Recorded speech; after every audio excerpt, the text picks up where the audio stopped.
I will edit that a little bit out. Okay. Hi everyone on the Bookish Brits channel, my name is Andrew and I'm doing a review, which I'm quite surprised of because I only just literally finished what I'm going to talk to you guys about a minute or two ago, 5 minutes ago. So, and you can already tell I'm quite nervous and quite angry. So just a quick warning, I have only just literally come out of listening to my audiobook, so I'm recording it now. So my emotions of these, it's quite fresh. So probably when I air this, it will probably be a totally different opinion. But I am going to review the audiobook version of The Assassination of Margaret Thatcher by Hilary Mantel. I think that's how you pronounce her name. I don't know who did the voice over, the narrator of the audiobook from the UK edition, so I apologise in advance if I butcher that. It was a review copy, so thank you to the people who gave me it to review. I reviewed it. This is the non-spoilery part, so I'm going to talk quite openly about it, and without giving spoilers away.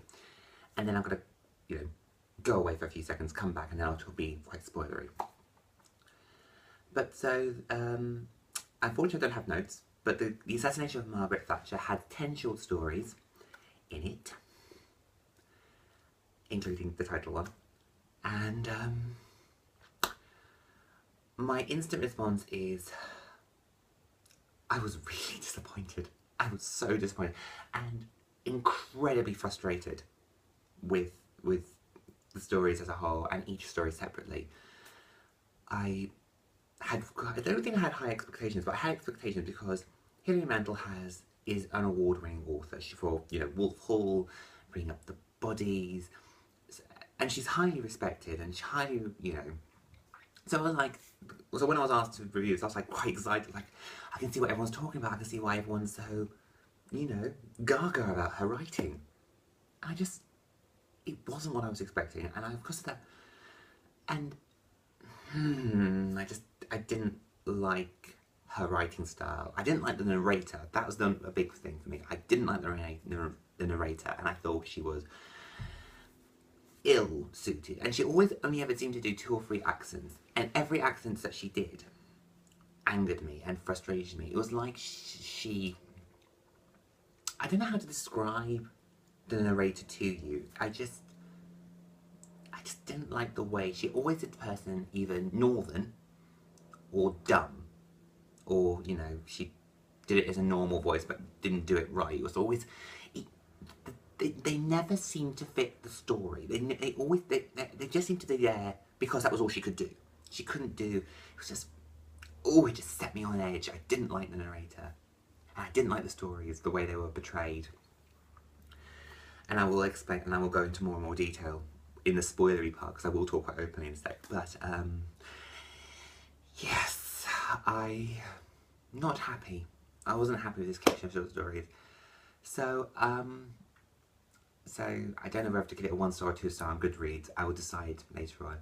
Anyway, I am going to go and give you a few seconds so you can, if you want to listen to the spoiler part, you have been warned, but if you haven't, you can, click away. So if you're going to leave us, comment, subscribed, thumbs up, thumbs down, do what you so wish, and I shall give you seconds to do. So I will step out of shots and give you like 5-10 seconds. So okay, so if you're staying with us, bear with.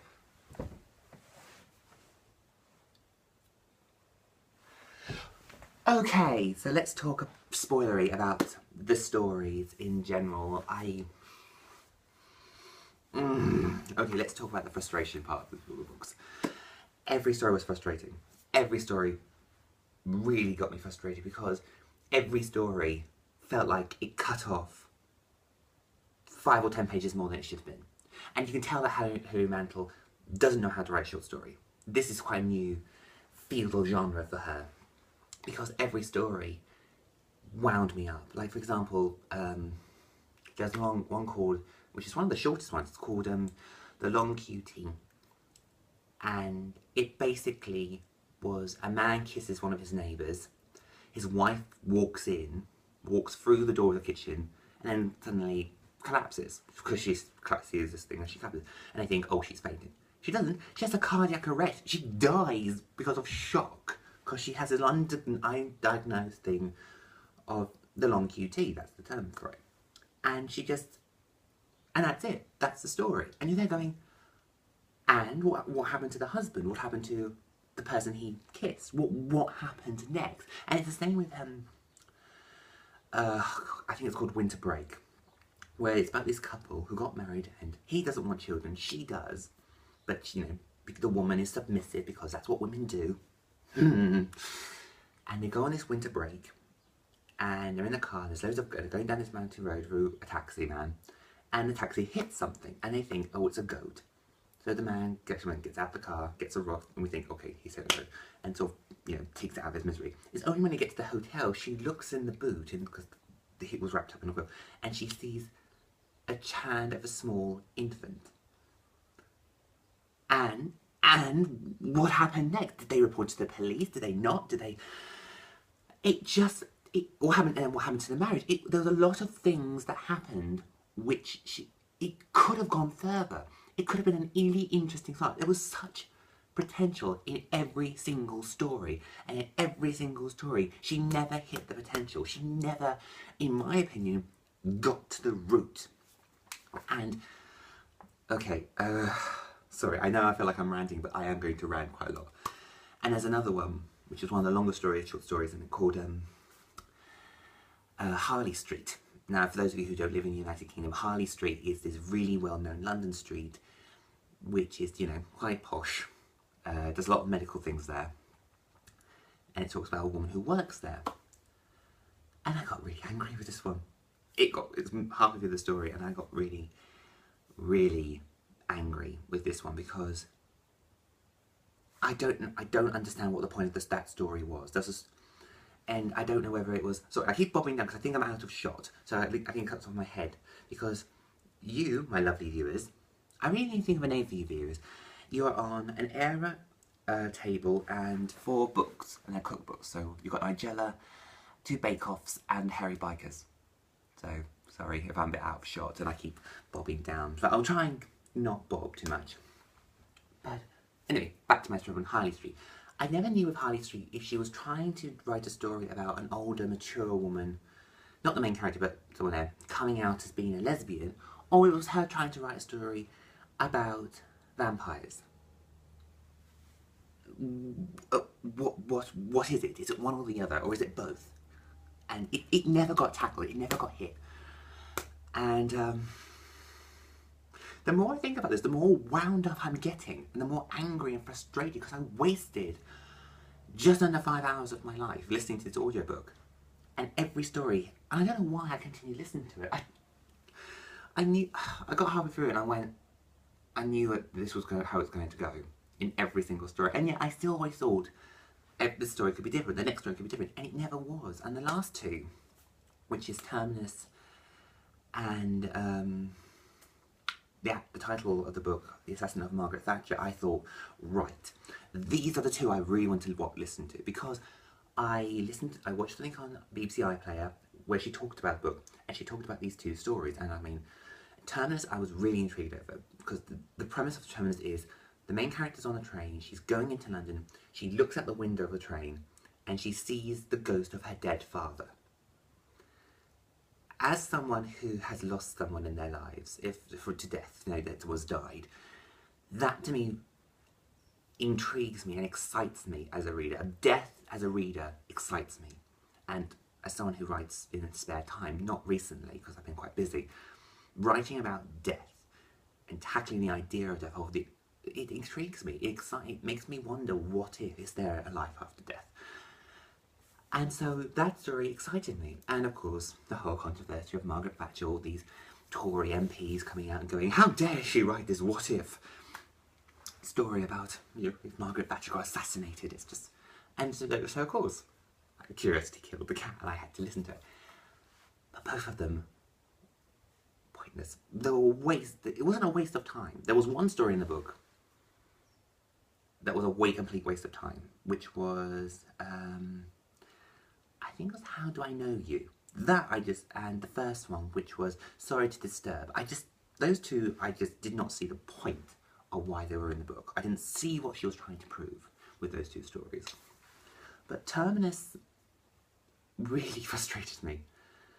And I just thought, what is the point of tackling this issue about life after death and then not tackling it? It just felt like a wasted opportunity. And with Margaret Thatcher,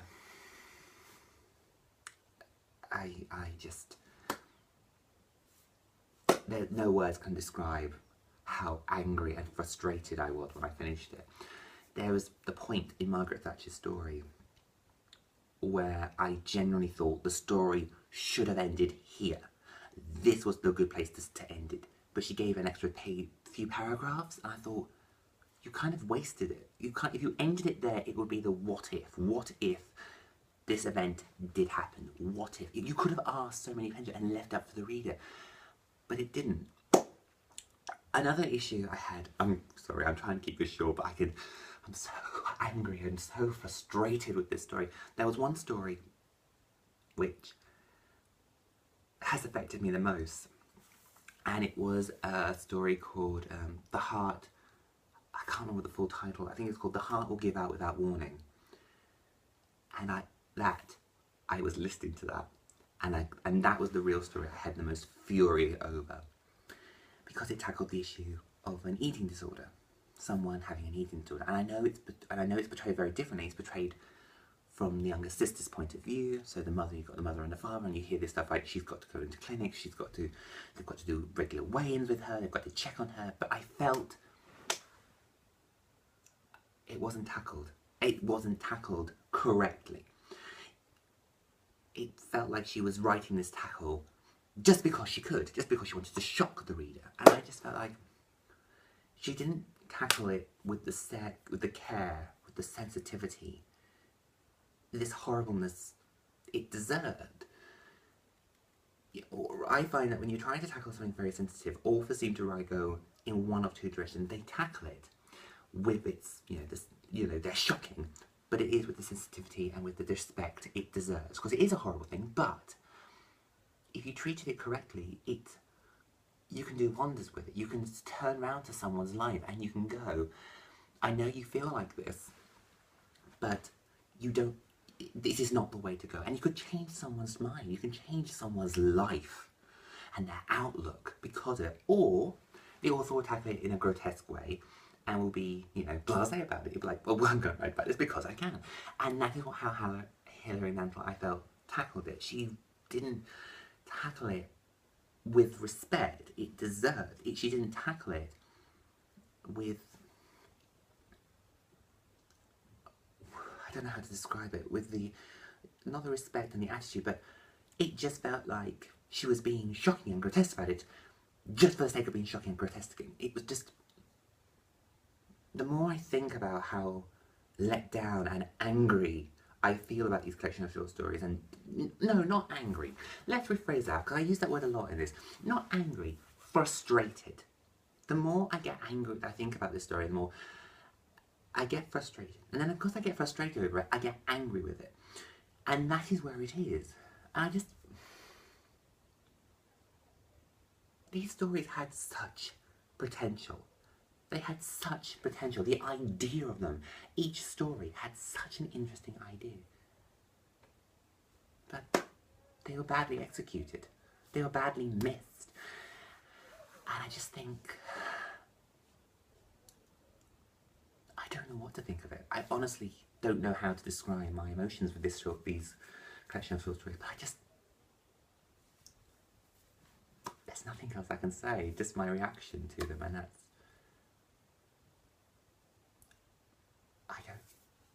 there's not much I can say. But I know there could be one of you viewers out there. I really need a name for you. Maybe if I do a you get to know me video, I'll think of a name for you guys. Or someone else on this channel will probably read the book or get the audiobook version of it and will go, I don't see what he was talking about. I have really, really enjoyed it. And I know there are people who have enjoyed these collection of short stories, but I feel let down. I feel hugely let down. And that's all I can really say. I feel let down. I just feel very disappointed, quite frustrated. And I just feel like this book wasn't tackled the way it should have been. These stories were not tackled the way they should have been. So, yeah, that's all I can say. I'm so sorry. I thought I would end on a really definite point of how I feel, and talking through this video would make me realise how I feel, but I don't feel happy over this. I feel like I'm going to leave these gaps in because I don't know how to describe it, and if someone could, please let me know. But if you are a viewer and you have watched, yeah, because that makes sense. If you have read the book, or if you've got the audiobook version, and you have a completely different opinion to mine, please let me know. Please leave the comments down below, because I will be fascinated to find out what people thought of this video. So, yeah, I think I should leave that there, because the more I think about it, the more I feel over it. So comment, subscribe, or is it there? Somewhere over there, somewhere there. Thumbs up if you think Hilary Mantel is a wonderful author, or you really enjoyed this video. Thumbs down if you completely disagree with everything I just said. I shall see you in the near future with hopefully some more videos, and I hope you have a lovely day or night or whenever you're watching it, and remember to keep reading. So, bye guys.